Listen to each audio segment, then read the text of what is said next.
Ok, estamos en la clase de blockchains, fundamentos y aplicaciones. Vamos a hacer un breve repaso de lo que vimos la vez pasada y después seguimos con cosas nuevas. Esto para recordarles de qué se trata. Vamos a tener algunas tareas. Vamos a tener un parcial a mitad de camino y después vamos a distribuir proyectos. Y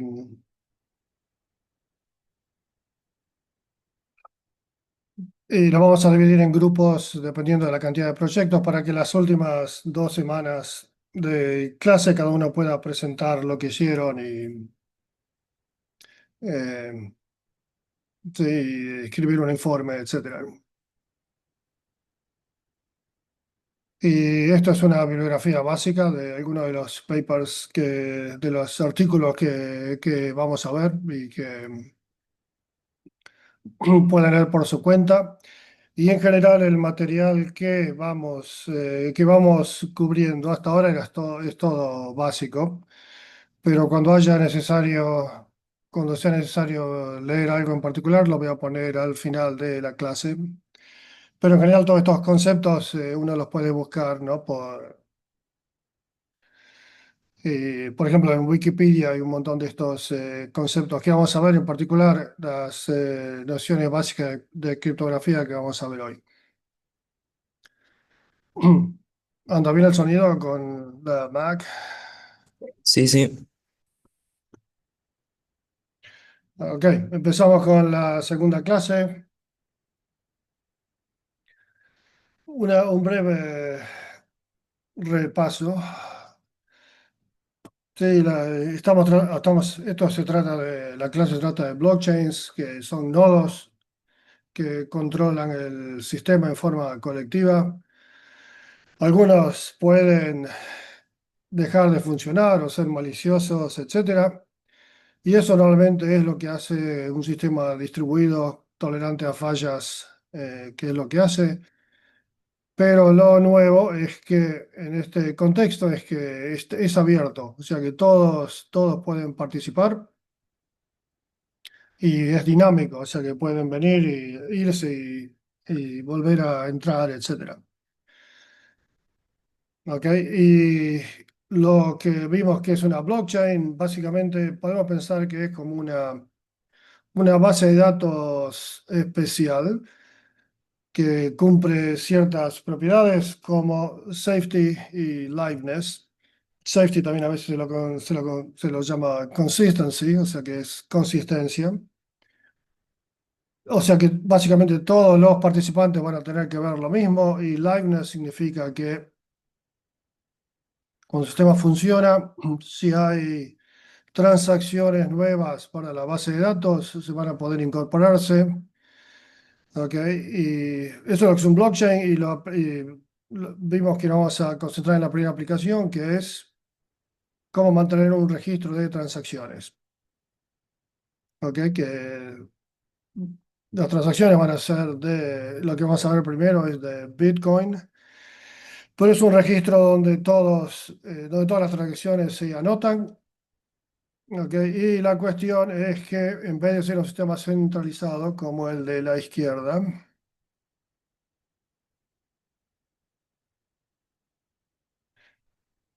ok, esto va a ser distribuida y las transacciones, o sea, vamos a tener varios nodos, ok, y las transacciones van a entrar, normalmente tienen que entrar en todos los nodos, pero se van a registrar y cuando se registran en uno de los nodos, todos los otros nodos tienen que tener la misma vista. Y con esto, ok, y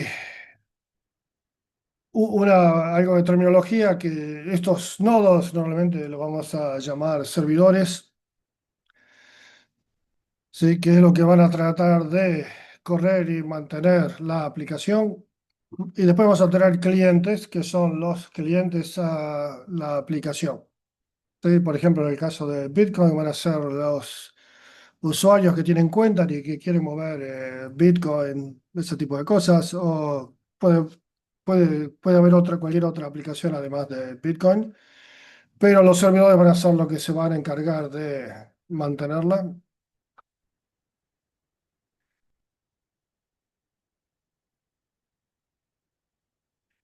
Entonces tenemos la misma propiedad que llamamos safety o consistency, que significa que todos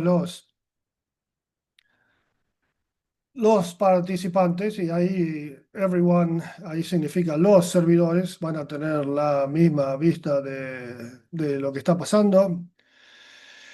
Y liveness, que es que todos van a poder insertar nuevas transacciones. ¿Ok? Y vimos una parábola que la repasamos rápidamente, se trata de escribir un libro de páginas ilimitadas, donde cada página, la cuestión es que cada página tiene que seguir la página anterior. Vamos a tener un procedimiento para que concatenar esas páginas, cada una siga la anterior.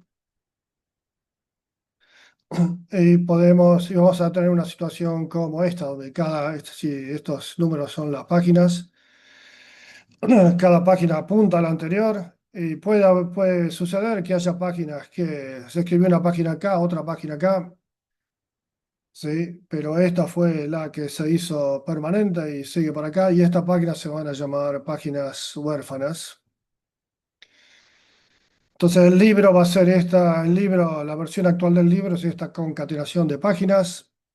¿Y cuáles son las reglas para que agregar una página? ¿Se acuerdan que hablamos de que hay escribas? Que estos son los servidores que están participando, ¿no? Que están tratando de escribir la próxima página, crear un bloque nuevo. Y la cuestión es que el primer escriba que escribe una página y le dice a todos los demás, entonces ese va a ser el que va a incluir la próxima página. Y la cuestión es que escribir la página no va a ser gratis, no va a ser fácil, ¿sí? No, que si va a necesitar cierto esfuerzo, y este esfuerzo lo relacionamos con poder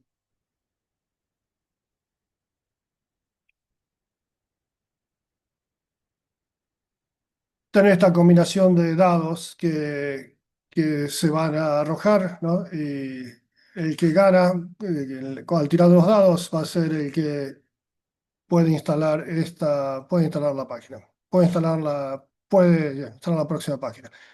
Y es fundamental que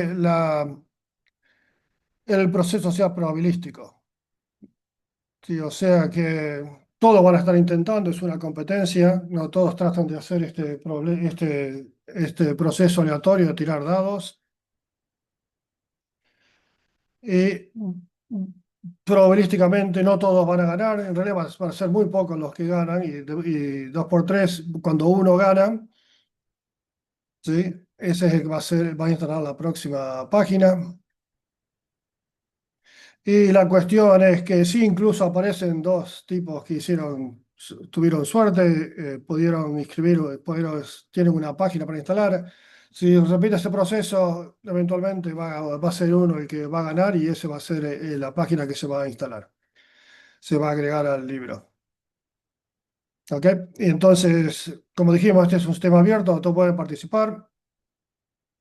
Intuitivamente en esta parábola, el que tenga más dados va a ganar, ¿no? Porque va a tener. La palabra no es exactamente fidedigna, pero no, esto de tirar dados, más adelante lo vamos a relacionar con el poder computacional que tiene cada uno. Sí, o sea, que más poder computacional nos va a tener más probabilidad de ganar. Y esta es la relación que establecimos entre la parábola y la realidad, que es el libro, es el blockchain, la máquina de escribir tenemos una computadora, ¿sí? Vamos a tratar de organizar las transacciones en bloques. Y el proceso de tirar dados y poder enlazar una página con otra, tiene que ver con un proceso que es resolver un rompecabezas criptográfico, que lo vamos a ver. Vamos a ver un ejemplo concreto, que es el que usa Bitcoin. Y vamos a usar la computadora también para verificar que el rompecabezas fue resuelto. ¿Ok? Y vamos a ver la primera. Entonces vamos a parar un ratito porque me voy a cerciorar de que el proceso esté bien, que el técnico esté bien y...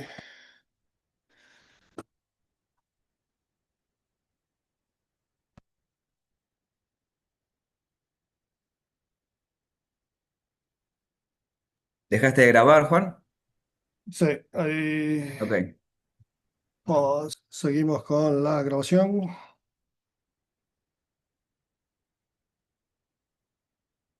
Sigo compartiendo.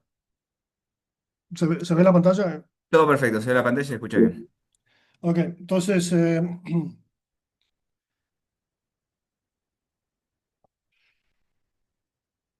ya tenemos, vimos brevemente lo que era la primera aplicación, que es Bitcoin, y es la que vamos a ver un poco más después.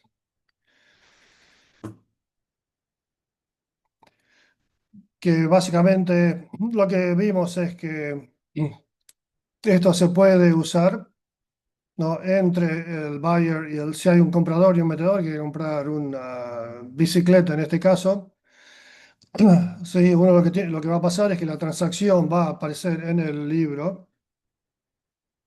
Sí, la cuestión es que el buyer, el comprador le va a mandarle el Bitcoin al vendedor. El vendedor va a ver que le transfirió fondos y en ese y le va a mandar la bicicleta por algún medio. Esto es a nivel muy básico porque fíjense que este tipo de transacciones electrónicas una noción en protocolos criptográficos en general, que es lo de fairness, que no sé cómo se dice. A ver un ejemplo, a ver mi ayuda castellana. Fairness significa que los dos van a van a conseguir lo que quieran o ninguno va a conseguir lo que quiera, ¿no? Y la cuestión, cuando tenemos dos participantes nada más, sabemos que fairness es imposible, ¿no? En este caso, por ejemplo, el comprador le va a mandar la plata al vendedor y el vendedor se va de vacaciones. Perdón, la traducción literal es justicia, pero suena horrible. No sé si es Sí, justa. sería una transacción justa, digamos, Justa, ¿no? Sí. que todos, la definición es que hay tipos que están interactuando, que quieren hacer algo, ¿no? Y la cuestión es que o ambos consiguen lo que quieren, su objetivo, o ninguno lo consigue. Y estamos tratando y en una situación en que uno de los participantes puede ser malicioso, corrupto, demás. Entonces, en ese caso, el tipo, si hay uno que hace la primera movida, el que manda el dinero, el otro se puede ir de vacaciones y no le manda la bicicleta. O sea que se sabe que eso es imposible en general, pero hay ciertas condiciones en que es posible. En particular, acá lo vamos a ver cuando hablemos más de rompecabezas y este tipo de cosas. Pero esa es una observación, que en este ejemplo básico esto no pasa así, ¿no? Sino que se usa algo que se comprometen las partes ¿no? a la transacción y normalmente si la transacción no se cumple, no hay una penalidad. Así va a pasar y eso en Bitcoin se hace. Pero acá tenemos un ejemplo simplificado de la situación. ¿Ok? Entonces esto era para comprar una bicicleta y la otra cuestión es poder transferir Bitcoin, que es la aplicación más común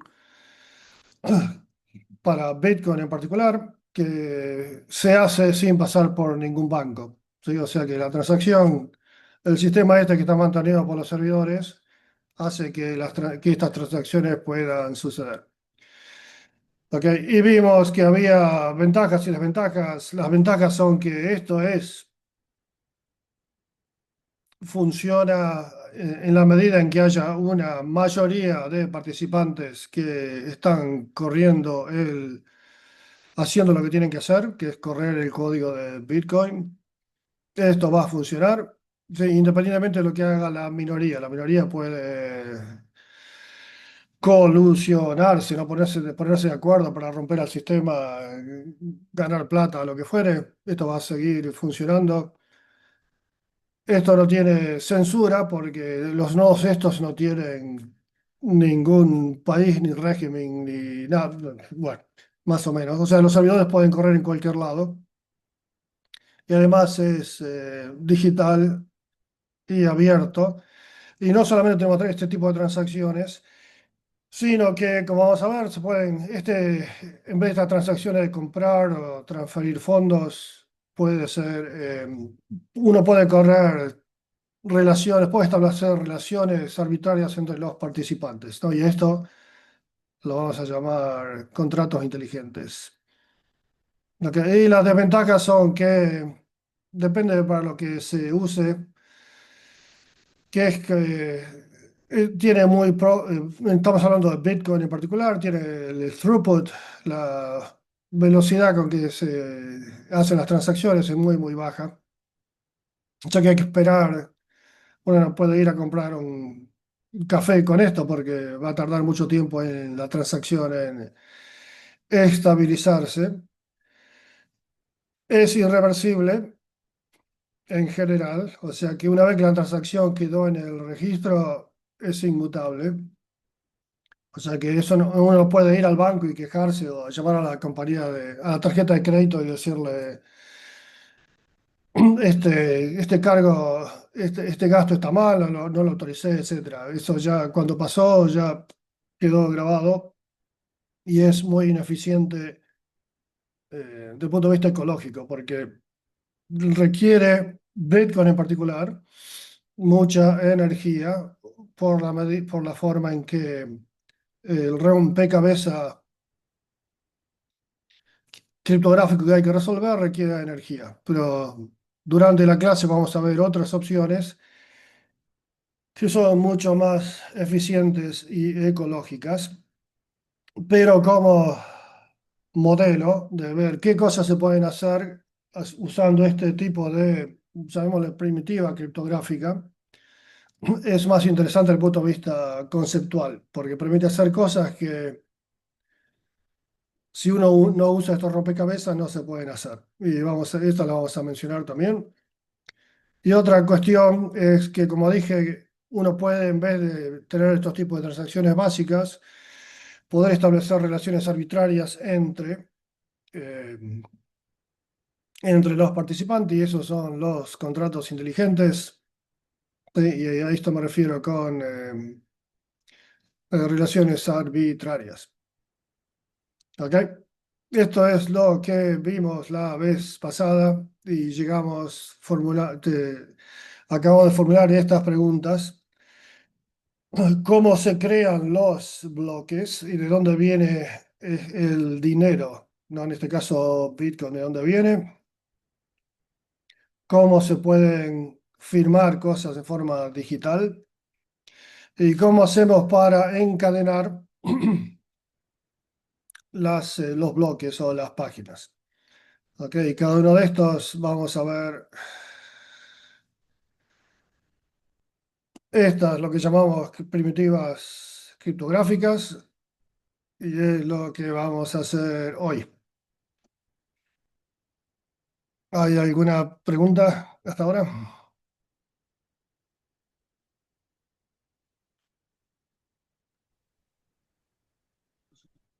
Supongo que es lo que vas a explicar ahora, pero no me queda del todo claro en qué plano se ejecutan estos contratos o las aplicaciones de la blockchain. Eso como que se ejecutan en los bloques o bueno, sí, pero supongo que es de lo que se va a tratar la materia, ¿no?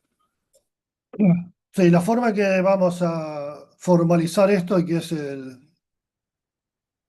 enfoque que Si se fijan en la lista de publicaciones, hay un paper que escribimos hace 10 años, ¿no? Donde formalizamos la situación entre dos capas, ¿no?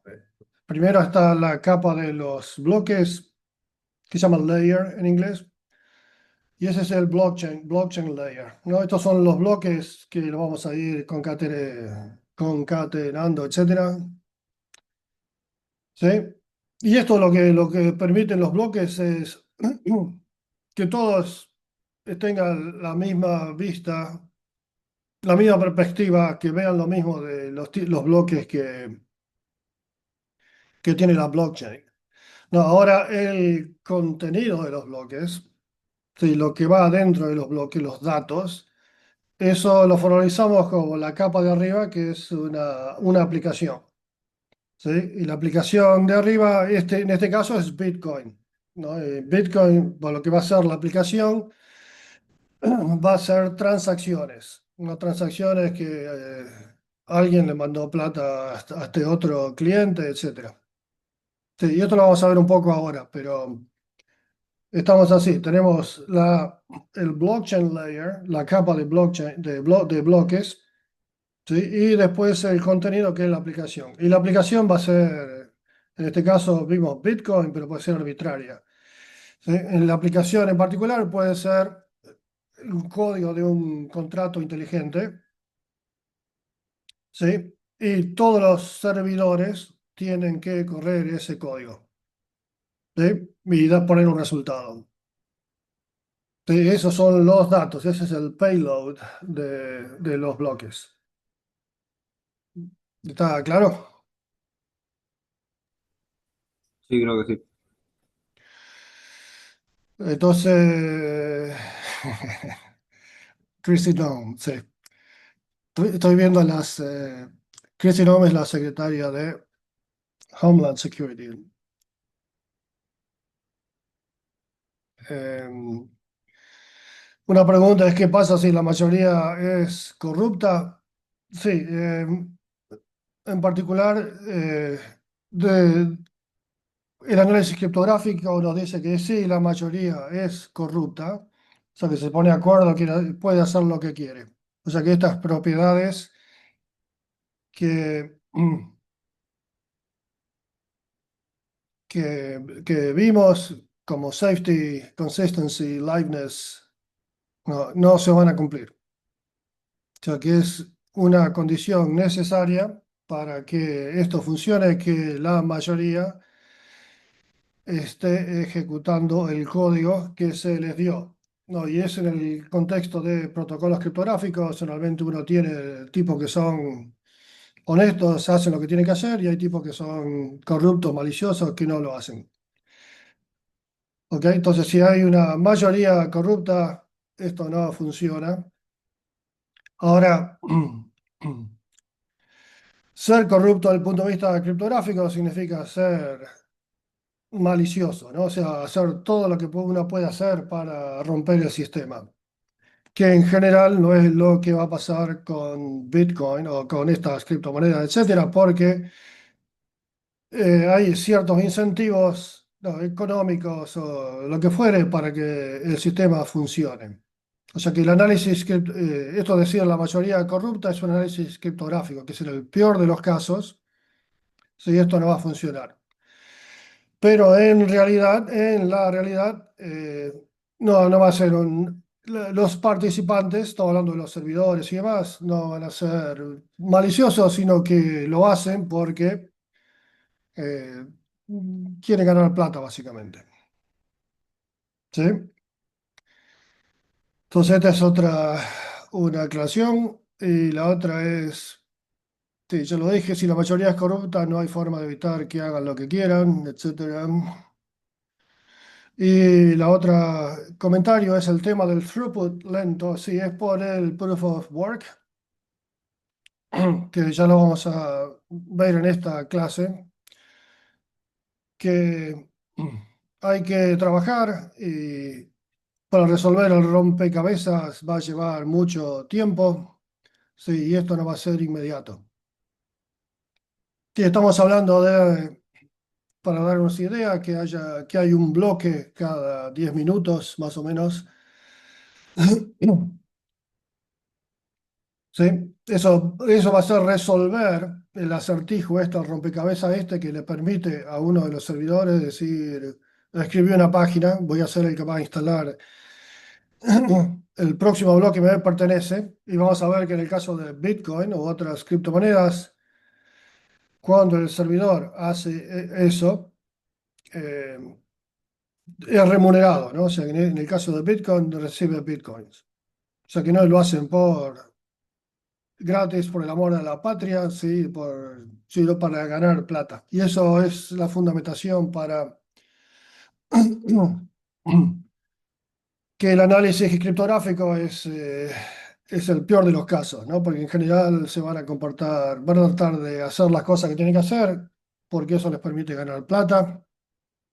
Y como lo mencioné la vez pasada, hay otro tipo de análisis que también lo menciono en una de las publicaciones, que es un análisis racional, que cómo uno puede analizar si uno determina cuáles son los incentivos de los participantes. Estamos hablando de los servidores.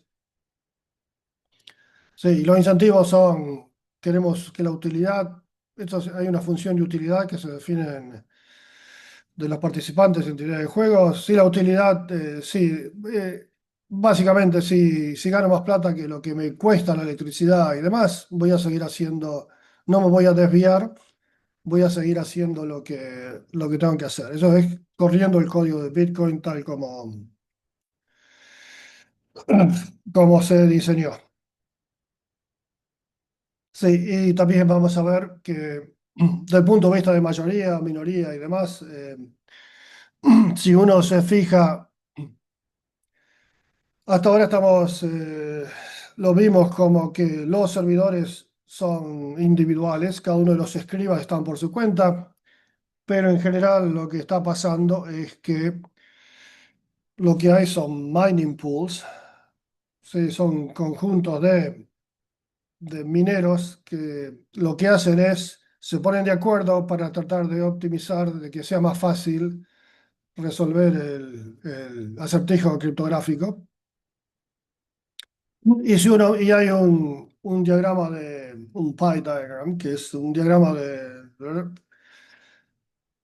sí, ¿cómo se dice pie diagram? Supongo que todos me entienden, pero Pipeline, no sé, no tiene traducción. gráfico. Sí. Entonces, si uno tiene un gráfico donde divide, ¿no? Todos los triángulos, la participación de cada uno y demás, eh, uno ve que los mining pools más grandes están en la China. Sí, si dos de esos mining pools se juntan, ya tienen la mayoría del poder computacional. O sea que si estos dos mining pools se juntan, ya pueden dominar al sistema. ¿Sí? Entonces, esta es toda la introducción. Hicimos la revisión de la primera clase y ahora vamos a seguir con un poco de introducción a la criptografía.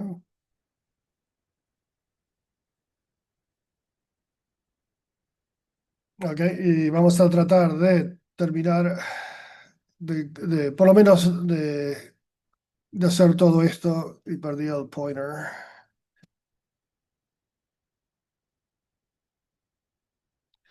en esta clase. ¿Sí? Entonces, Crypto Background.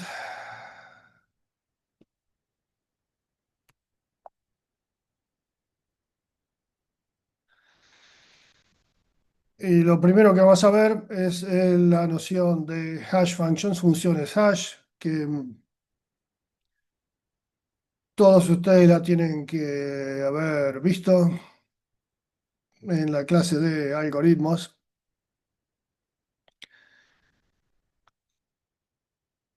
Entonces, ¿para qué se usan las funciones hash? El uso clásico es de estructura de datos. Sí, es para mapear, para poner datos de, de tamaño arbitrario en lo mapeamos a un rango mucho más chico, lo que en particular es el tamaño está fijo. Sí, y eso se usa para organizar los datos, para hacer. Sí, tenemos para organizar una base de datos, tenemos un key, la clave de los datos que buscamos, ¿no? Y lo vamos matando, si lo queremos buscar con la clave, podemos usar esta función hash y nos manda una entrada y hace que sea mucho más fácil en general encontrarla. Encontrar los datos, entonces la clave en este caso tenemos los nombres, por ejemplo, y la función hash lo que va a hacer, lo va a mandar a, este es el valor que nos va a dar esta clave, nos lleva a este valor. ¿Sí? Y lo que vemos es que como tenemos tamaño arbitrario, que puede ser mucho más grande que el tamaño fijo a donde mapeamos esto, va a haber colisiones, o sea que se van a chocar ciertas entradas, ¿no? Que es lo que está ahí en rojo. Entonces, ¿cuáles son las propiedades tradicionales de las funciones hash? Que sean rápidos de computar, de calcular. O sea, si aparezco la clave, le aplico esta función hash y casi en forma instantánea me da el valor de salida. Y otra función importante es que distribuya, ¿no? Las entradas se distribuyen de forma uniforme o casi uniforme. Sí, y la cuestión es que como va a haber colisiones cuando dos se chocan, sí, después hay que tener otro procedimiento para que resolver estas colisiones, ¿no? Lo habitual es que haya un linked list, ¿no? Una lista enlazada, sí, donde uno llega ahí, todo esto no es, pero seguro que recorriendo la lista esta uno va a llegar a encontrar el dato. Sí, esto lo tienen que haber visto todos, es ciencia de la computación básica, pero lo que estamos viendo, como estamos hablando de primitivas criptográficas, es funciones hash criptográficas. ¿Ok? Y esto significa que además de las propiedades anteriores, lo que queremos es que sea fácil de calcular en una dirección, sí, pero difícil de calcular a la vuelta. Sí, y eso se llama one-wayness, o sea que se puede calcular solo por una dirección. Y otra de las propiedades importantes es que esto de que no se choquen. Esta propiedad se llama resistencia a la colisión, collision resistance, y es muy importante en estas funciones hash criptográficas. Y acá tenemos un ejemplo de lo que puede. La salida a veces también se llama digest, que como digirió la entrada la función hash. Entonces, lo, la ilustración es que fíjense que hay mensajes que son datos que son muy similares. No, por ejemplo, entre este y este hay un solo carácter de diferencia. Sí, pero la propiedad de esta de distribución hace que fíjense que los valores que les da la salida son totalmente distintos. ¿Sí? Esto es una buena propiedad de las funciones hash. Y esto es lo que necesitamos para que esto funcione. ¿Ok? ¿Para qué se usa estas funciones hash criptográficas? Para marcar archivos. ¿Sí? Uno lo que hace es tiene un archivo enorme, en la nueva versión de iOS del iPhone, ¿no? Que es un montón de datos, megabytes, lo que fuere. Entonces, fíjense que cuando uno trata de actualizar el sistema, lo que dice, hay una parte que dice, estamos verificando que esta es la versión que estamos a instalar y demás. Lo que hacen es se comparan el valor de hash de todos los, ¿sí? Lo que hace es, tenemos la, la fuente y una, sí, el valor de hash, el valor hash de esa aplicada a la fuente. Sí, entonces lo que hace es, computamos esto y después comparamos los hashes. ¿Sí? Esto significa tomarle la huella digital a un archivo, fingerprinting. Indexing method, que es lo que vimos, que se usa en estructura de datos. Y hay muchas otras aplicaciones como tradicionalmente un método para crear passwords, no contraseñas. Sí, cuando uno crea una password, estas funciones hash también se hacen para poner la password que uno eligió, le agrega algo que se llama salt, que es da- algo aleatorio, y compara y calcula la hash de todo eso, y es lo que guarda el servidor. ¿Sí? Entonces, cuando uno quiere logonear- logonearse, tipea eso, se va a calcular la hash de nuevo y se va a comparar con el valor de hash que tiene el servidor.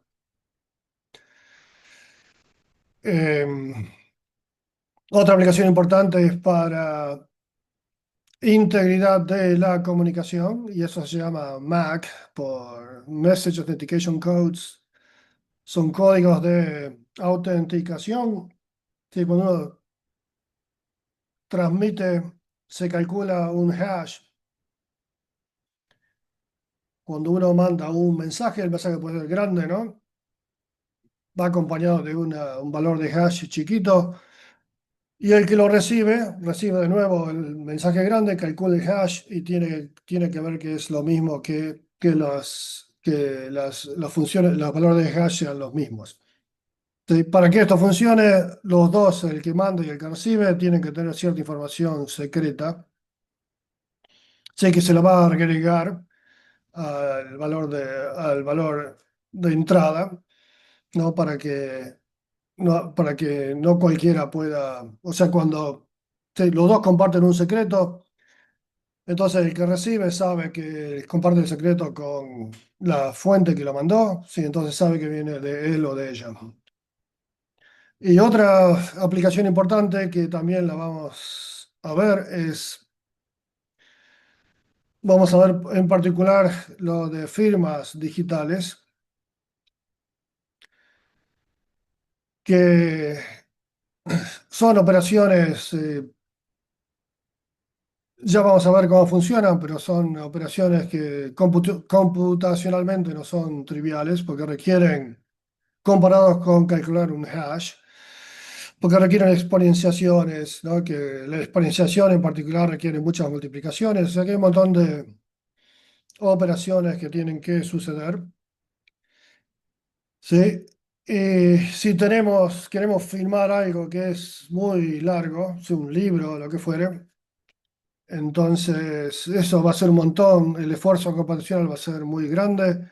Entonces, lo que uno hace es compactar lo que uno quiere firmar aplicar una función hash y después firmar el hash, sí, el valor de hash. O sea que eso con una sola operación de firma funciona en vez de tener que hacer un montón de firmas porque el mensaje lo vamos a tener que dividir en bloques y hacer exponenciación de cada bloque, etcétera.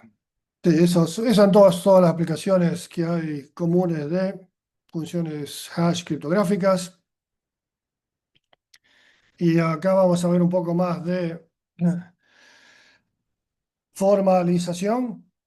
¿Sí? Entonces, una función hash lo que va a hacer va a mapear, va a trabajar con dos conjuntos X e Y, ¿no? El dominio y el rango de la función. Y X es arbitrario, se puede ser muy grande, pero I es limitado, ¿sí? Sabemos el tamaño. Y todos tienen que conocer esta notación. Esto viene de lenguajes formales o que no es muy difícil, pero esto significa, tenemos dos elementos, acá tenemos bits, no, 0 y 1, y el asterisco significa que esto puede ser una repetición arbitraria de ceros y unos. ¿Sí? No digo cuánto puede ser desde 0 hasta, qué sé yo, un montón. Sí, esto es arbitrario y el conjunto de salida, fíjense que es fijo. Sí, es 0 o 1, pero tenemos lambda. Esto lo podemos repetir solamente lambda veces. ¿Sí? Y lambda o kappa normalmente se lo conoce como el parámetro de seguridad. ¿Sí? Por ejemplo, vamos a ver, vamos a decir cosas como la probabilidad de que algo sucede no va a ser mejor que 2 a la menos lambda, por ejemplo. Sí, eso significa igualmente probable, sí, la probabilidad de que alguien que un valor, que alguien hace un valor de dentro de ahí, no va a ser mayor que 2 a la menos lambda. Sí, o sea que es una distribución uniforme. ¿Ok? Esa es la formalización básica. Eh, Esto es, no hay ninguna clave secreta acá, o sea que esto es una transformación y hay funciones que están estandarizadas, ¿no? Y que uno establece que tiene buenas propiedades y ya vamos a ver un par de ejemplos y en particular es pública, o sea que todos saben cómo funciona. ¿Sí? Y uno la criptoanaliza y trata de encontrar colisiones y demás, pero eh, la función está definida públicamente. ¿Sí?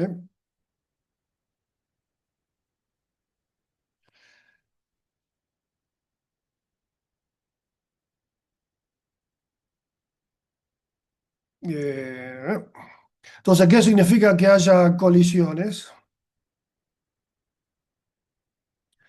Significa que, bueno, sabemos que el tamaño de X es mayor que el tamaño de Y. Esto significa que va a haber dos valores en X, llamémoslo X y X', que van a tener el mismo valor de la función. Porque esa es una colisión. Pero la cuestión es, bueno, tenemos que encontrar estos dos valores que nos den la colisión y eso en general va a ser difícil.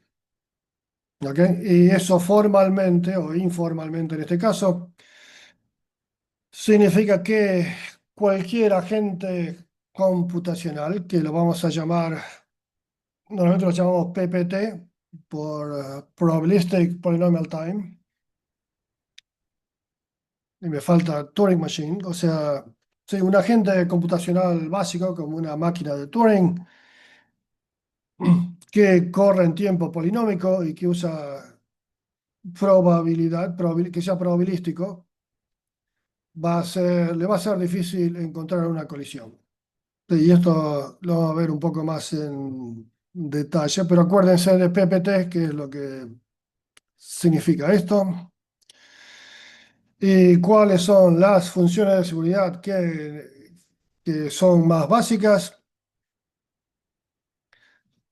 Ya hablamos de la primera, collision resistance, resistencia a colisiones, que significa encontrar X y X'. Fíjense que es cualquiera, ¿sí? Cualquier X y X' que me den el mismo valor de hash. ¿Sí?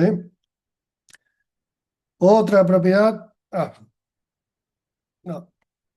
Entonces, una de las formas que tenemos de evaluar esta propiedad es lo que se llama un ataque de cumpleaños, el birthday paradox o birthday problem, que se trata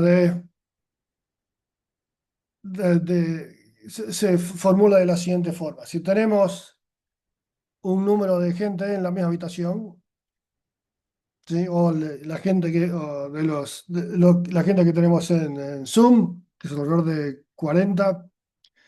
Sí, ¿cuál es la probabilidad de que dos de ellos tengan el mismo cumpleaños, que la misma fecha de cumpleaños, que el mismo día? Ok, en ese caso, las fechas de cumpleaños son 365, ¿no? Sin tener en cuenta años bisiestos, etcétera. ¿Y qué significa encontrar dos personas que tengan el mismo cumpleaños? Es que haya I y J, dos personas I y J en el conjunto X, tal que el valor sea el mismo, la misma fecha de cumpleaños. ¿Ok? Y esto se puede formular de esta, por ejemplo, uno puede decir cuánta gente tenemos que tener para que la probabilidad sea mayor que 50% de que haya una colisión. ¿Ok? Entonces, si llamamos a el evento de que haya dos personas que tengan el mismo cumpleaños, uno lo puede, por reglas básicas de probabilidad, puede decir que si decimos que B es el evento de que no haya dos personas que tengan el cumpleaños, la probabilidad es uno menos la probabilidad de B. ¿Sí? Esto es básico y esto es lo que esta expresión nos va a dar. ¿Sí? Y uno lo puede... le voy a dejar, le voy a dar ustedes lo pueden leer esto y pensar un poco, pero la probabilidad, esto significa la probabilidad de que no haya colisión, y concentrémonos en la expresión de arriba. Y lo que está en el numerador dice, tenemos K personas, ¿sí? ¿Cuál es la probabilidad de que no haya la forma de, esto viene de permutaciones, ¿no? Lo que dice el numerador es, primero tenemos 375, ¿sí?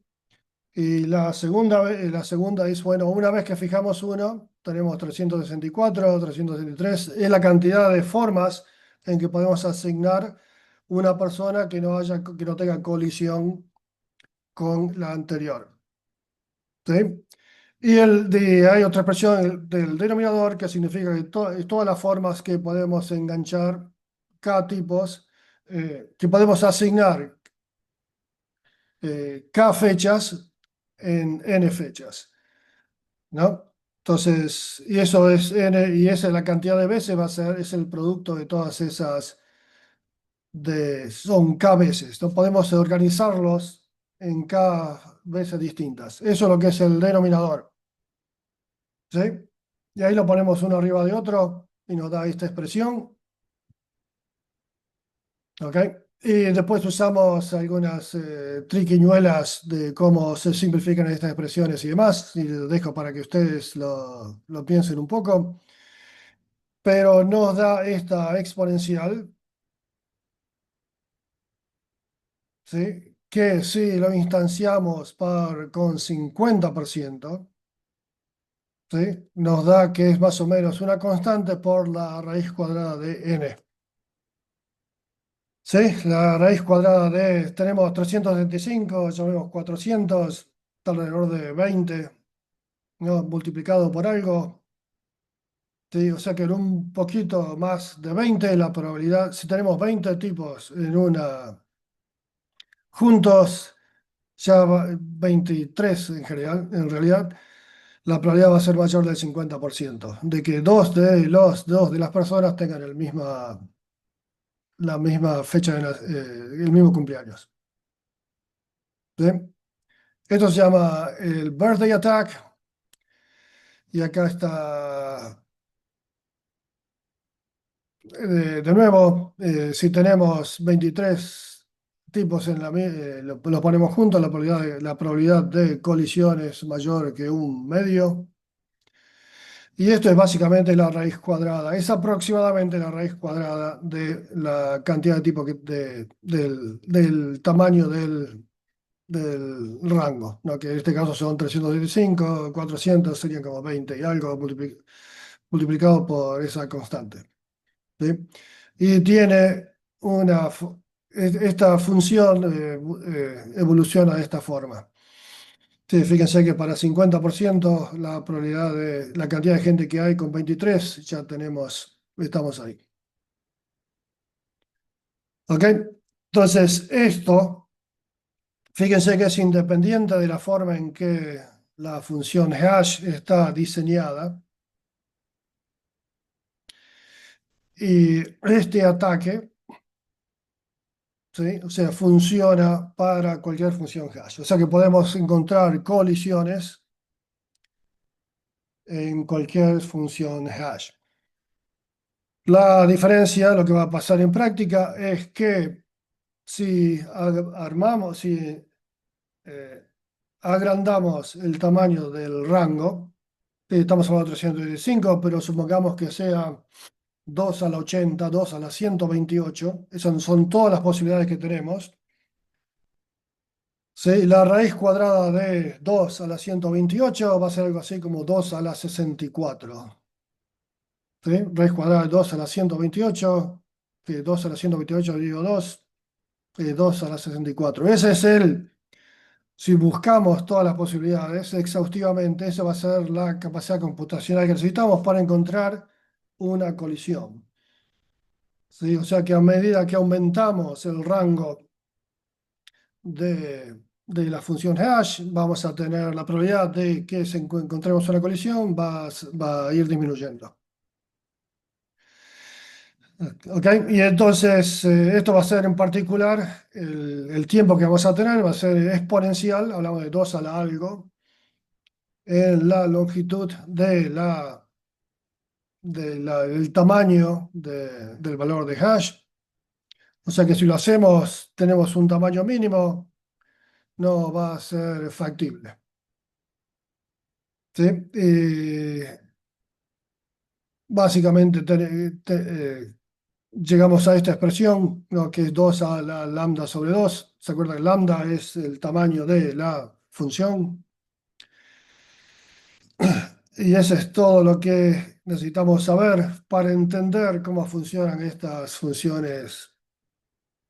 La dificultad de encontrar una colisión en funciones hash.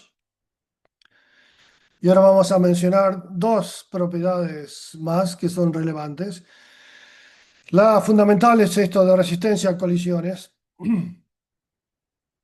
Sí, que ya la vimos. Y hay dos propiedades relacionadas. Uno es pre-image, encontrar la preimagen. Si te doy un valor hash, que me encuentres un argumento, tal que se le aplica a la función, me da ese valor. ¿Sí? En este caso no se trata de dos valores que tengan la misma función, sino que volver para atrás, conseguir el valor de la función yendo para atrás. ¿Sí? Y esto es lo que se conoce como one way, que se puede calcular para un solo lado. ¿Sí? Y esta propiedad está relacionada con la existencia de estas funciones one way, sí, que son por un solo lado, es una de las funciones, presunciones básicas de la criptografía moderna. ¿Sí? ¿Qué es una función one way? Tenemos x ahí, calcularla por un lado es fácil, para la vuelta es difícil. ¿Qué significa difícil? Esto significa f a la menos 1, la inversa. Es uno lo que asume sobre la que está construida la criptografía moderna, si existen, y en realidad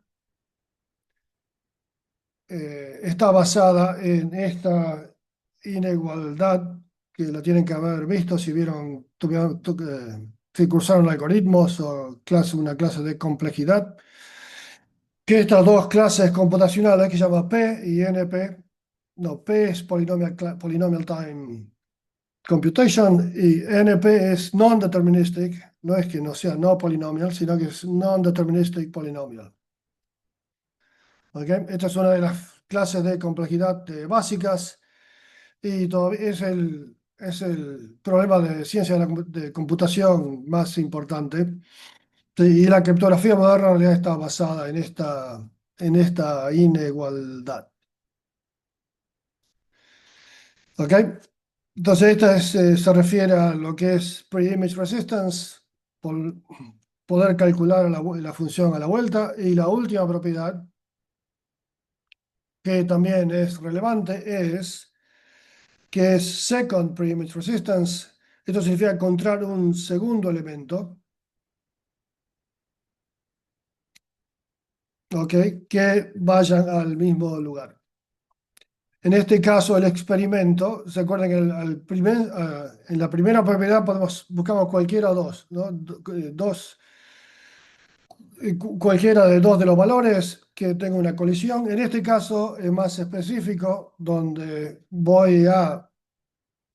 al atacante le doy el valor de x. La función es pública, o sea que teniendo x puede calcular h de x.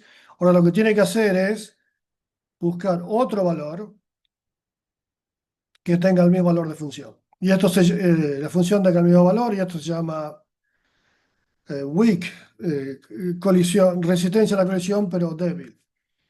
Sí, y este problema es muy básico porque, como dije, una de las aplicaciones que vamos a ver es si uno quiere firmar en forma digital un mensaje muy largo, lo que va a hacer un hash del mensaje y va a firmar el hash. Ahora, si el mensaje dice, me comprometo a pagar $1000, sí, lo que quiero hacer es encontrar algo que diga, puedo modificar este mensaje que tenga el mismo hash, que el mensaje puede ser, me comprometo a pagar $1.000.000.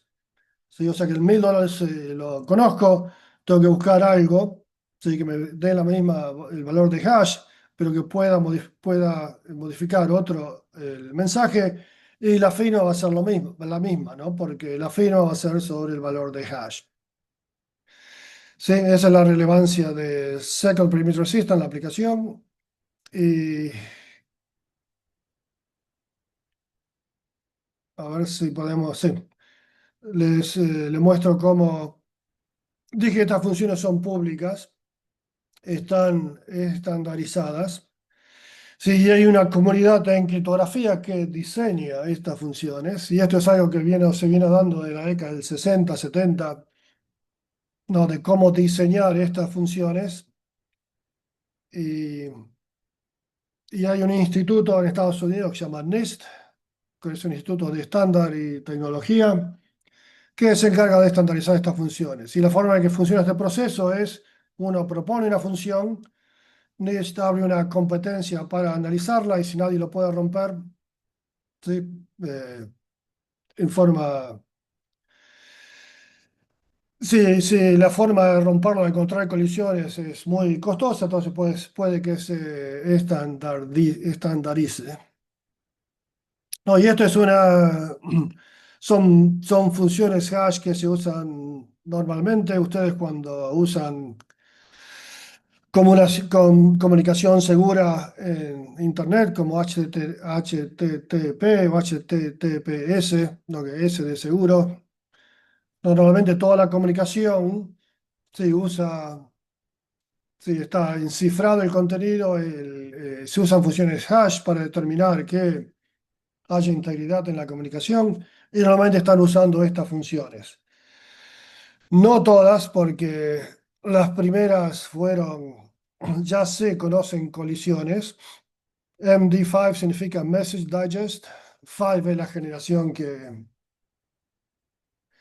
de esta propuesta, pero esta fue la de SHA, SH significa Secure Hash Algorithm. O sea, 1, 2, 3 es una familia de funciones hash. Es las que se usan hoy día. Ok, y en particular SHA-1 también ya se encontraron colisiones, pero las MD5 estamos hablando de un par de días donde con laptops se pueden encontrar colisiones. SHA-1 es mucho más difícil, ¿sí? Pero sí se encontraron. Más difícil significa los investigadores que hicieron, encontraron esta colisión, estaban trabajando con Google y usaron todos los servidores durante meses para encontrar una colisión, o sea que no es algo que se puede hacer desde la casa, digamos.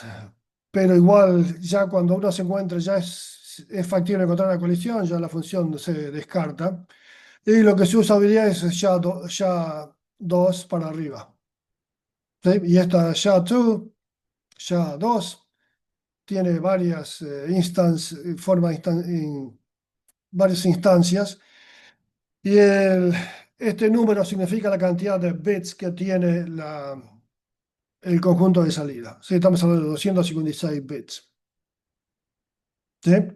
Y si se acuerdan de la probabilidad de colisiones, que era raíz cuadrada de 256, 2 a la 256, me da 2 a la 128, que ya es computacionalmente es muy difícil de lograr. ¿Ok? Y estas funciones usan este tipo de construcciones que lo mencionamos acá, no es como, sí, no es algo que vamos a profundizar sobre el diseño de funciones hash, pero usan esta forma de usar, de diseñar las funciones que viene de estos dos investigadores, Merkel y Damgaard. Damgaard todavía está activo, está en Dinamarca, en la Universidad de Aarhus.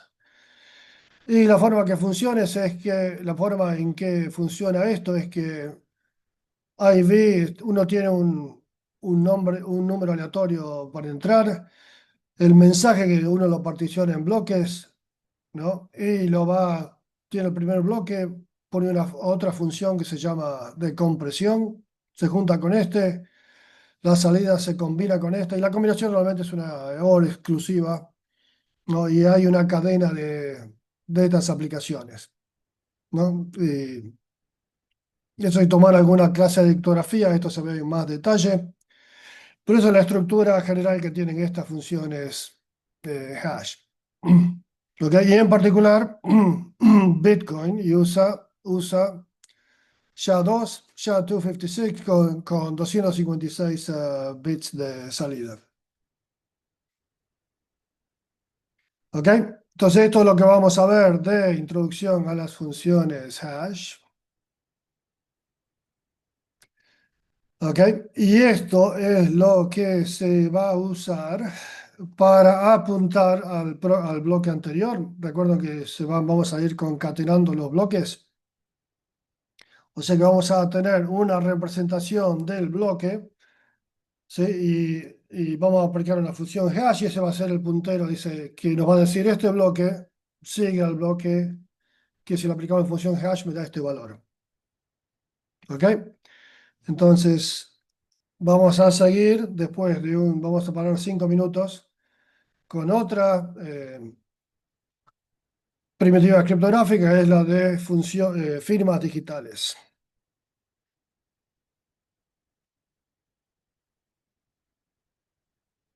Y voy a parar. ¿Hay alguna pregunta? Buenas, no sé si se me escucha. Sí. Ah, que no sé si me quedó del todo claro el tema de la resistencia a la colisión. O sea, uno quisiera evitar eso porque si pudieras encontrar dos valores que computan la misma función, rompes, digamos, la seguridad, ¿no? Del sistema de alguna forma, o sea, relacionado a los otros dos puntos también.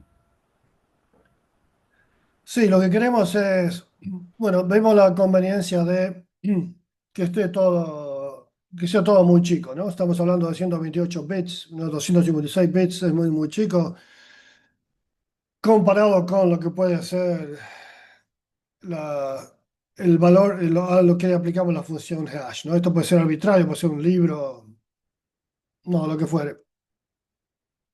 Sí, pero entonces ya quedamos, estamos circunscritos a este valor de salida, ¿no? En el caso común de indexación de datos y demás, ¿qué significa esto? Queremos que se reparta todo bien, que no haya colisiones, para que si tenemos una clave, le aplicamos la función hash, nos da ese valor y lo encontramos enseguida. Si hay colisiones, sí va a haber varios que van a ese lugar y vamos a tener que recorrer la lista de todos los que fuimos a ese lugar, ¿sí? Pero criptográficamente lo que queremos es que intuitivamente que sea uno a uno, ¿no? Si tenemos un valor de entrada y le aplicamos la función hash que en forma inequívoca, no, ¿cómo se dice? Inequívoca, sí, nos dé un valor de salida, pero que sea mucho más eficiente y que en la aplicación tengamos suficientemente certeza de que es el valor que nos corresponde, salvo con cierta probabilidad, lo cual es inevitable. No, y la probabilidad de inevitable va a ser 2 a la menos el tamaño del rango. ¿Sí? Pero lo que queremos es que sea casi como uno a uno. Sí, pero que sea mucho más eficiente de calcular. Y ya mencioné como seguridad que si estamos hablando de que ahora vamos a ver en la cuestión de firmas digitales, que yo firmo algo y eso va a ser un mensaje que voy a firmar. Sí, no quiero que haya otro mensaje que tenga el mismo valor de hash, porque si la firma va a ser sobre el hash, si yo puedo encontrar otro mensaje que tiene el mismo hash, ¿sí? Eso va a ser y que el ejemplo que di, en vez de pagar $1.000, puedo llegar a pagar $1.000.000. Y la firma, yo me comprometo a pagar $1.000.000. Sí, por eso queremos que sea uno a uno. Uno a uno es imposible porque estamos hablando de un dominio arbitrario a un rango fijo. Sí, o sea que colisiones tiene que haber, pero lo que queremos es minimizar las colisiones. ¿Está más Clarísimo. claro? ¿Sí? Muchas gracias. Sí, muchas gracias. Bueno, entonces lo que vamos a hacer ahora es cuando me aparezca esto de Zoom, es parar 5 minutos y seguimos con firmas digitales. Ok, nos vemos de vuelta en...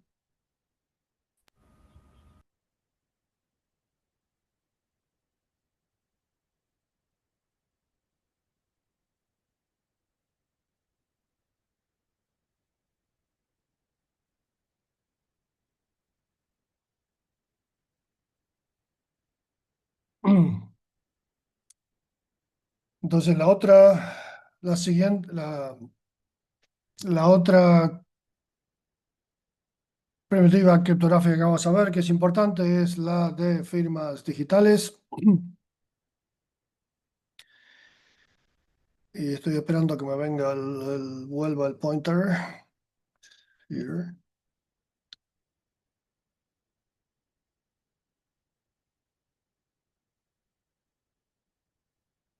Ok.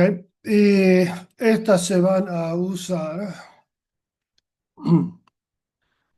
para, por ejemplo, el ejemplo que vimos de Bitcoin, que se van a transferir Bitcoin de una a otra. Entonces, el que transfiere va a firmar la transacción diciendo yo le paso estos Bitcoin a esta persona.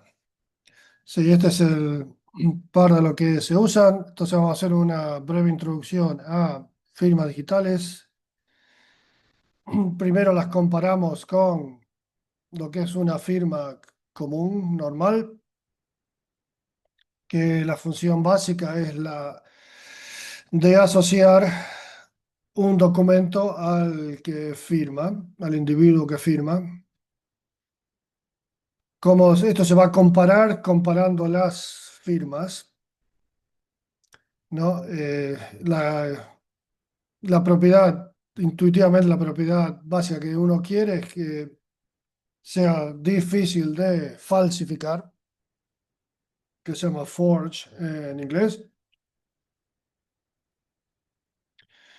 Y la cuestión es que una vez que se firmó, tendría que ser difícil cambiar el documento después que se firmó.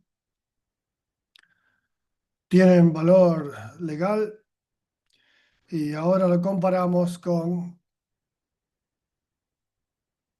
eh, las firmas digitales. Una cosa importante es que la firma, las firmas comunes pasan a ser parte del documento, ¿no? O sea, uno tiene un documento, tiene la firma y todo eso es el documento nuevo. En comparación, la firma digital también asocia el documento al quien firma, pero en vez de ser parte del documento, se adjunta al documento. ¿Sí? No es que forma parte del documento nuevo, sino que es algo que viene con el documento. O sea que vamos a tener dos partes, el documento original y algo que esta es la firma de este documento.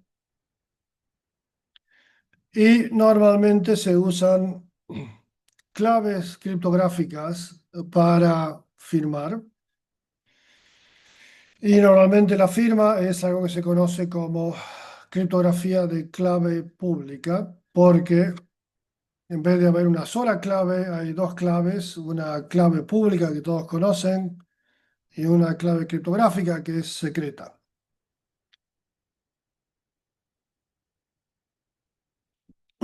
Sí, y este objeto clave va a ser una sucesión de bits de cierto tamaño. Y como saben, estos bits uno los puede representar de cierta forma, ¿no? Como van a tener cierta representación. Y ya vamos a ver algo más, más detalle. Pero de nuevo, hay dos claves, un valor, una sucesión de bits que va a ser pública, una sucesión de bits que va a representar en cierta forma, sucesión de bits que va a ser privada. Y la cuestión es que cuando uno firma un documento, si no, uno es casi imposible cambiar el documento y que la firma se verifique. Si uno cambia un bit del documento que firmó, la firma no va a funcionar.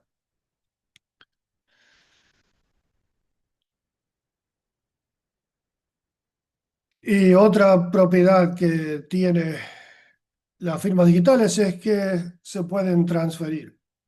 Si una vez que un documento está firmado, si se lo paso a una persona, esa persona se lo puede pasar a otra persona, quien a su vez puede verificar que fui yo el que firmó el documento.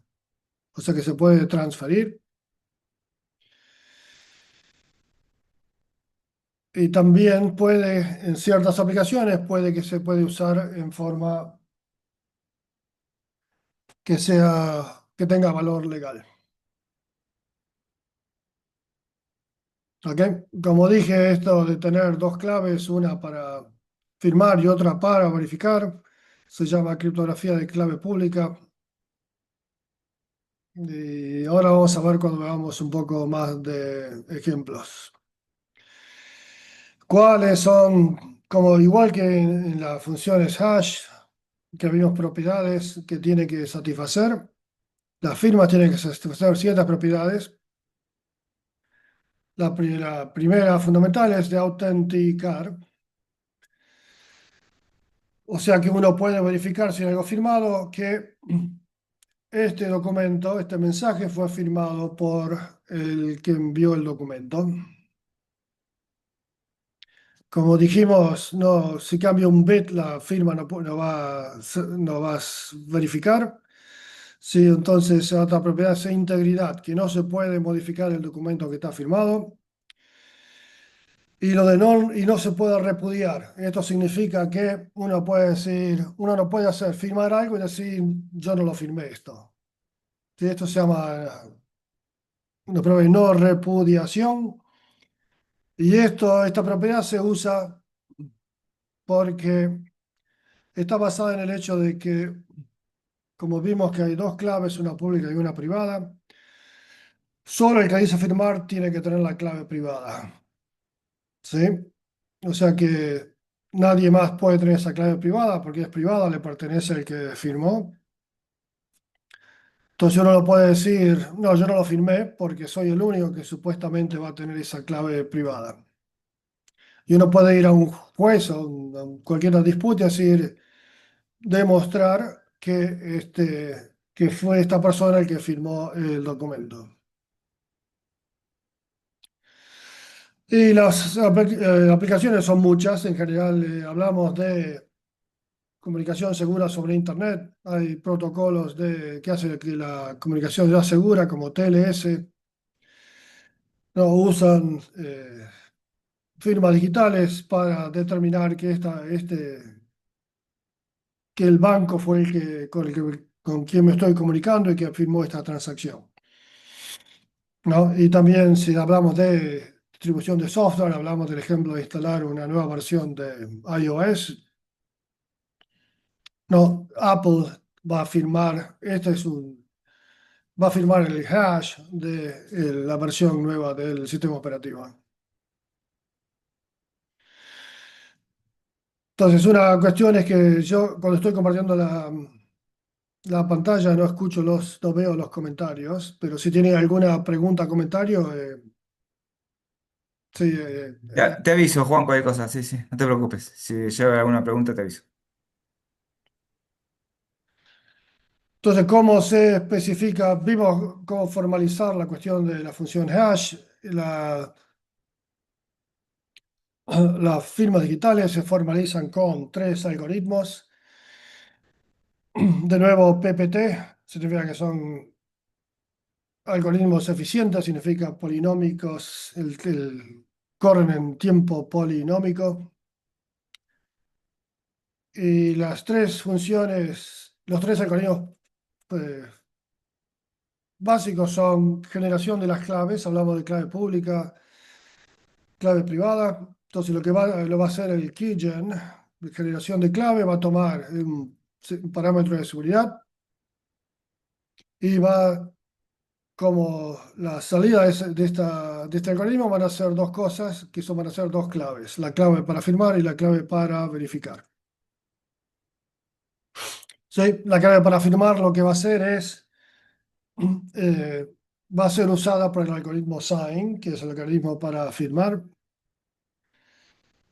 Entonces, cómo funciona el algoritmo? Va a tomar el mensaje, el documento que se quiere firmar y la clave secreta, la signing key, y va a producir una firma. La firma va a ser una asociación de bits, ¿no?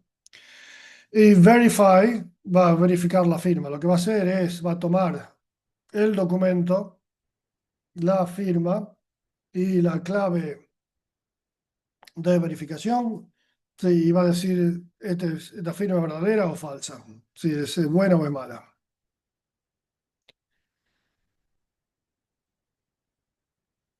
Y la condición básica que esto tiene que cumplir es que si se firma un documento, un mensaje usando la clave correspondiente, la clave para firmar, y si se aplica el algoritmo de verificar usando la clave de verificación al mensaje y a la firma, tiene que ser verdadero.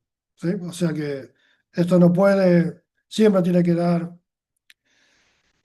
true, o sea, tiene que ser la firma, tiene que ser, es verdadera, excepto con probabilidad que es despreciable. Sí, y esto tiene un sentido técnico, lo de despreciable, que lo vamos a ver más adelante, pero tiene una condición técnica, ¿no? En general, salvo con una probabilidad muy chiquita, esto siempre, si uno firma como tiene que firmar y verifica como tiene que verificar, esto tiene que dar true. ¿Ok? Y esto es un dibujo que ilustra cómo funciona esto. Fíjense que tenemos el algoritmo para firmar, el sign, que es el de arriba. las entradas al algoritmo son el documento y y la clave para firmar. Eso nos da una signature, nos da la firma del documento. Y fíjense que el algoritmo de verificación toma el documento y la firma y la clave pública, que es la clave de verificación, que es pública, la conocen todos, y me dice true or false, o válido o inválido. ¿Sí? Y una cosa importante es que la diferencia de las firmas a mano es que las firmas a mano siempre son las mismas, ¿no? Cuando uno firma, siempre hace el mismo garabato, mientras que la firma digital es una función que se aplica a el documento, o sea que el valor que tiene va a depender del documento, o sea que las firmas para distintos documentos van a ser distintas. Sí, es otra diferencia con firmas a mano. ¿Sí? Este es el proceso de firmas digitales y ahora vamos a ver qué significa que que una firma digital sea segura. Entonces estamos hablando de falsificar la firma, ¿no? O sea, en el caso de firmas comunes se trata de poder reproducir un garabato que uno hace cuando firma, pero en el caso de firmas digitales uno tiene que poder generar una firma. Si uno sabemos, vimos que hay una propiedad de transferencia, si tenemos un mensaje que está firmado, ya sabemos cuál es la firma. ¿Sí? O sea que eso lo podemos copiar y reproducir. Pero eso no significa que eso siempre lo que va a hacer es que todo va a poder verificar que ese mensaje lo firmó quien dice haberlo firmado. Sí, el ataque es tener un mensaje que no fue firmado y poder producir una firma válida. ¿Sí? Y esto es lo que dice el texto, que poder crear un par mensaje firma, o sea, normalmente usamos M para mensaje, sigma para la firma, porque es signature, sigma. No, poder generar una firma que no ha sido firmada por la persona que la puede firmar. ¿Sí? Y más detalle, la noción de seguridad se llama falsificación existencial, existential forgery. O sea, que significa que existencial significa que no tiene que existir ningún par que pueda ser falsificado. O sea, el atacante no puede encontrar dos valores valores de mensaje y firma donde la firma se pueda verificar. ¿Ok? Puede ser arbitrario, ¿no? O sea, normalmente estamos hablando en las aplicaciones, estas firmas van a ser firmas de un contrato, de un convenio, de un mensaje, lo que fuere. No, esta propiedad uno puede decir, bueno, a mí no me importa que sean mensajes aleatorios, sino que no quiero que se puedan falsificar firmas de mensajes que tienen sentido, definidos por la aplicación, pero acá lo que queremos en esta versión de las propiedades de seguridad es que sea imposible, si cualquier garabato uno puede encontrar una firma que sea válida. Eso es existentially unforgeable. ¿No? Y normalmente, este es otro dibujo, una ilustración donde EU, sí, es lo mismo que vimos antes, existential unforgeability. Y lo de CMA es algo que agregamos, que significa Chosen Message Attack, donde el adversario sí, puede tratar de encontrar un mensaje donde crear una falsificación. Sí, probablemente lo usemos más adelante, pero esta es una versión más refinada donde el adversario, normalmente estas propiedades de seguridad se definen como un juego entre el adversario que trata de falsificar una firma y la otra parte, ¿no? que puede firmar. Entonces dice, bueno, el adversario dice, firmame esto, recibe una firma, firmame esto, recibe una firma. No, y ahora tiene que buscar una firma donde un mensaje que no está firmado, donde puede encontrar una firma válida.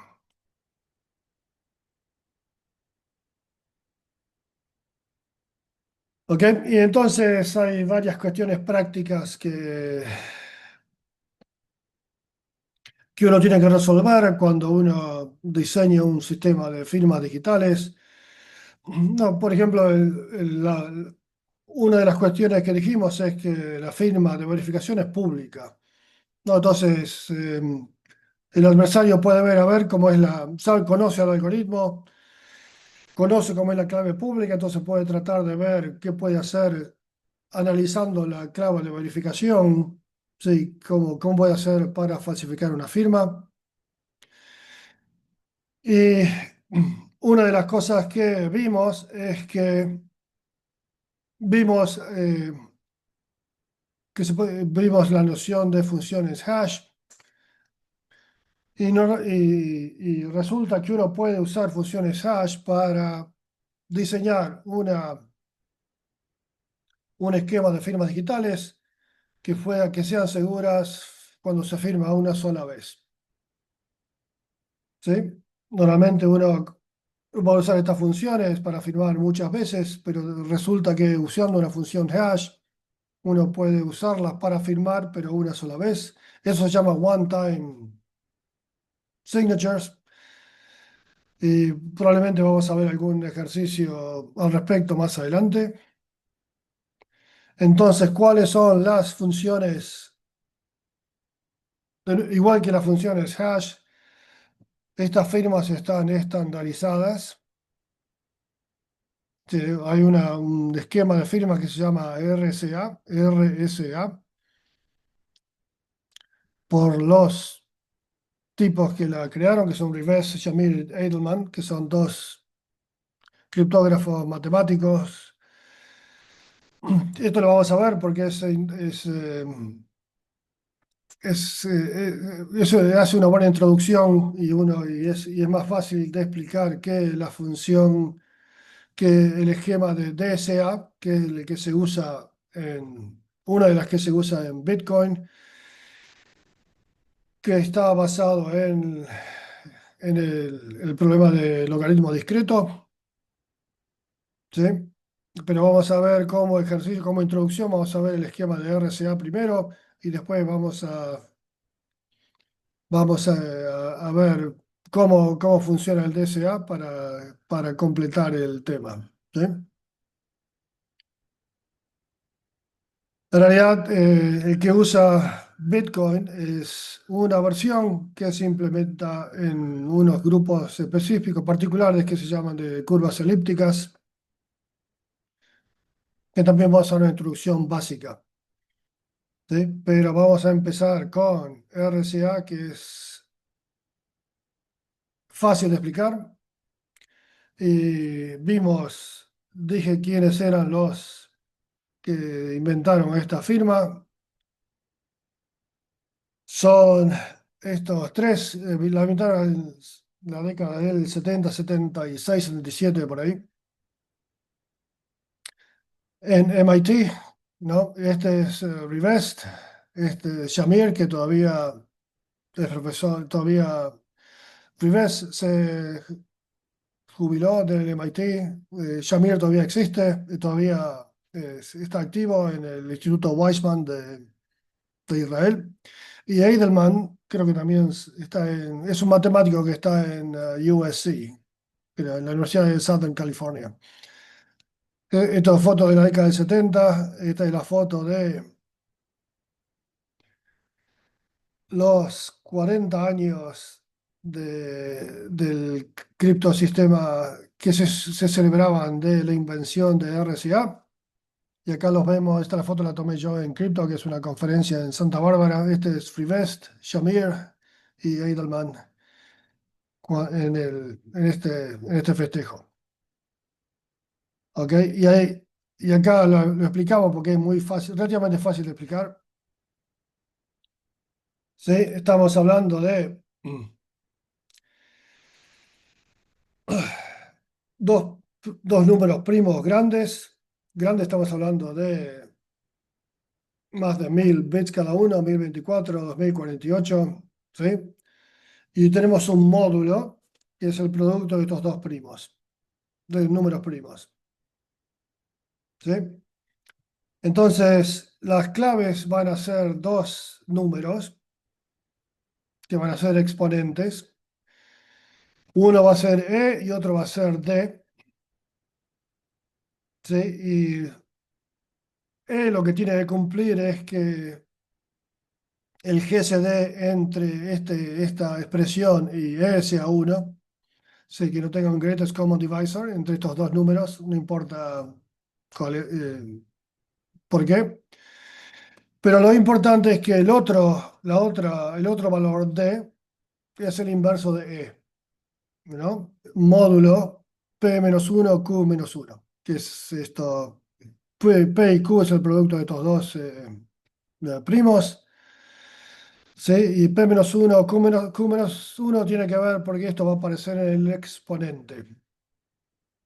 ¿Sí? O sea, lo que tiene que recordar de esto es que vamos a tener dos valores E y D.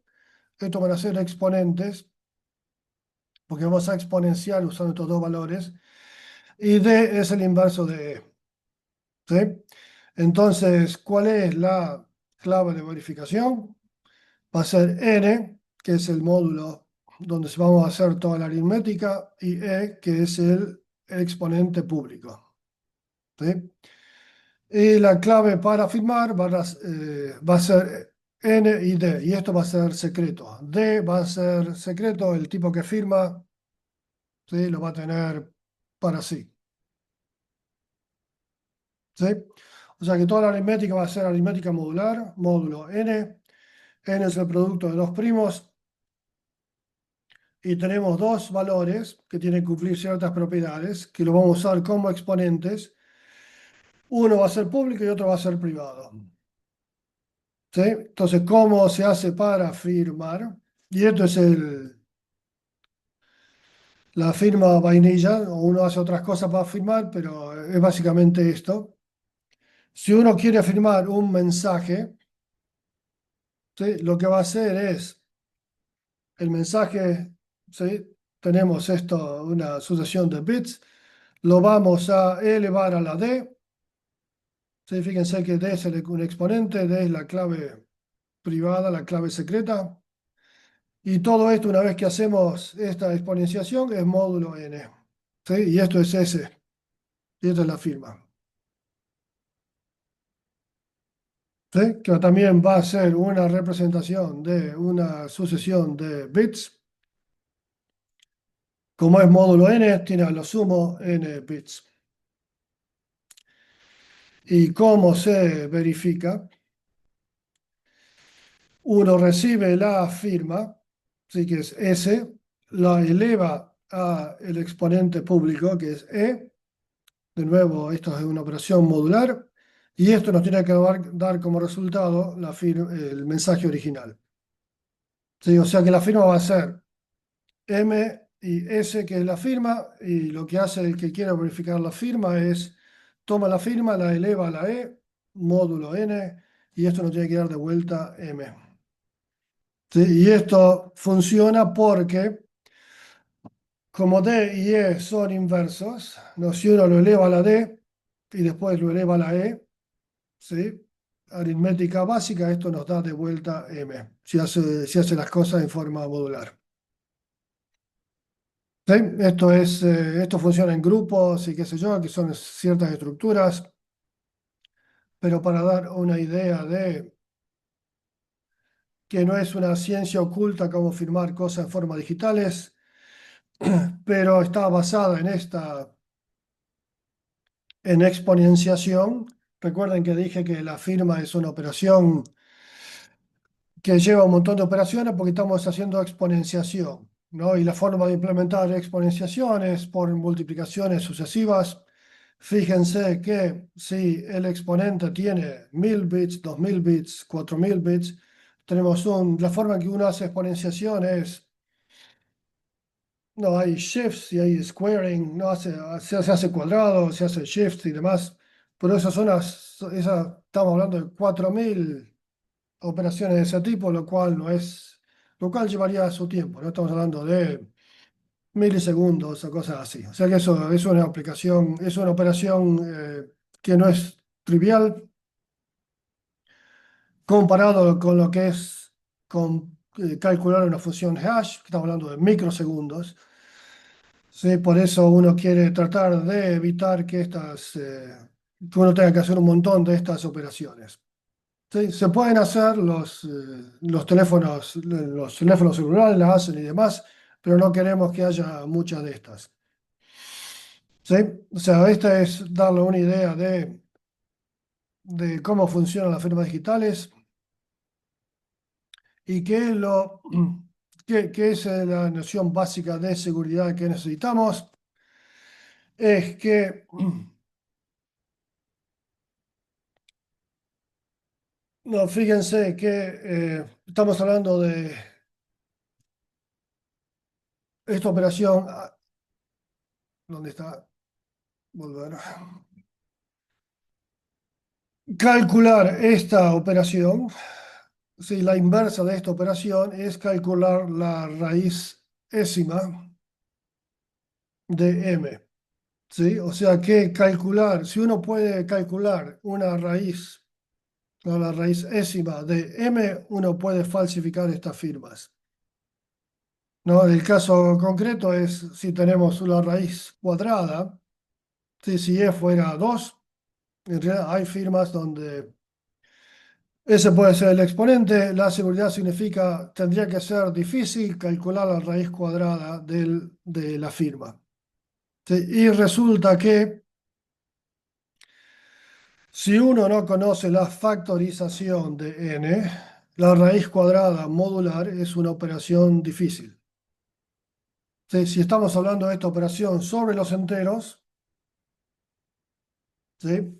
Calcular raíz cuadrada uno lo hace con la calculadora, etcétera, ¿no? Pero calcular raíz cuadrada en forma modular con ese tipo de módulos resulta que es difícil. ¿Sí? Y la seguridad, resulta que si uno puede factorizar el módulo, entonces uno puede calcular raíces, ¿sí? Pero resulta que factorizar módulos grandes es un problema difícil. ¿Sí?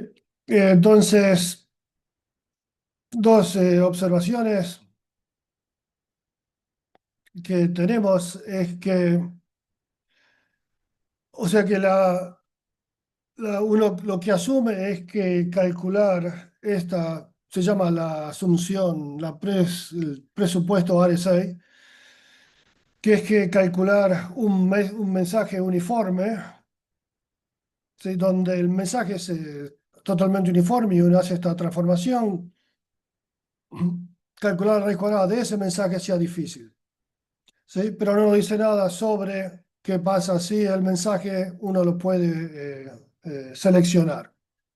Que es una de las cuestiones que tienen que ver con seguridad de firmas. Y la otra cuestión es que qué pasa si uno conoce dos firmas de dos mensajes distintos, ¿sí? O firmas de varios mensajes, si uno puede deducir la firma de otro mensaje que puede darse combinando dos mensajes que uno conoce la firma. No, esta es la seguridad de RSA, las firmas de RSA es plain, ¿no? Vainilla. En la práctica se hacen otras cosas más complicadas. ¿Ok? Y lo que vamos a terminar es cómo podemos falsificar una firma RSA. Y esto es lo que se llama un mensaje, un ataque sin mensaje, ¿no? Y la cuestión es, lo que hacemos es, sabemos de dónde vienen las firmas, ¿ok? Y los que vieron un poco de matemática, teoría de grupos, cuando uno hace estas operaciones, lo que nos da es un elemento del grupo multiplicativo, ¿no? Esto z con un asterisco arriba es la multiplicación. Este es el grupo multiplicativo de n. ¿Sí? O sea, es un grupo definido. Cuando yo fijo n, ya sé dónde todos los productos, dónde van a estar todos los productos, ¿no? De estas operaciones. Lo que puedo hacer es elegir un elemento aleatorio cualquiera de este grupo. Sé que las firmas vienen de este grupo, ¿no? Y después elijo como mensaje este grupo elevado a la e, ¿no? Y este par mensaje y firma resulta que se va a verificar, ¿sí? Y se va a verificar porque cómo se verifica el mensaje es usando, ¿cómo hacemos para verificar una firma? Es tomamos la firma, ¿sí? Que supuestamente es sigma, la elevamos a e y la comparamos con el mensaje original. Si el mensaje original es sigma a la e, es arbitrario, ¿no? Es una combinación arbitraria de bits. No, pero fíjense que la verificación funciona, ¿sí? Porque la firma de nuevo es sigma, que la elegimos al azar, la elevamos al exponente público, que todos lo conocemos, y me tiene que dar el mensaje. El mensaje es arbitrario, es sigma a la e. O sea que no tenemos ningún mensaje, ¿no? Porque lo elegimos al azar, y por eso este tipo de ataque se llama no message attack. Y la cuestión es que el adversario acá no controla el tipo de mensaje porque lo eligió al azar, ¿no? El contenido puede ser arbitrario, pero puede falsificar un mensaje. Y la otra cuestión que el RCA vainilla básico nos da es que si obtenemos dos firmas, podemos falsificar la firma de un tercer mensaje combinando y usando un poco de aritmética las dos firmas que obtuvimos. Sí, y eso lo vamos a dejar como ejercicio. ¿Ok? Entonces, estos no llegamos a completar la parte de criptografía, la vamos a seguir el martes que viene. Pero lo que va a pasar el martes que viene y el jueves de la semana que viene, vamos a hablar un poco sobre Solidity, para así podemos asignar, podemos ya dar un trabajo práctico. O sea que la semana que viene vamos a planear tener dos clases, una el martes y otra el jueves, que va a ser una clase práctica donde vamos a hablar sobre Solidity y algunas cosas básicas sobre Solidity para que puedan hacer el primer trabajo práctico. ¿Ok? Entonces vamos a dejar de compartir. Si de nuevo este jueves no vamos a dar clase, vamos a dar de la semana que viene, martes y jueves. Hay otra pregunta en el chat que dice, si se firma varias veces el mismo documento, la firma es determinística. Sí, en la versión básica de RCA que vimos, sí es determinística. Sí, o sea que el mismo mensaje nos va a dar la misma firma. ¿Sí? Entonces, ¿tenemos alguna otra pregunta?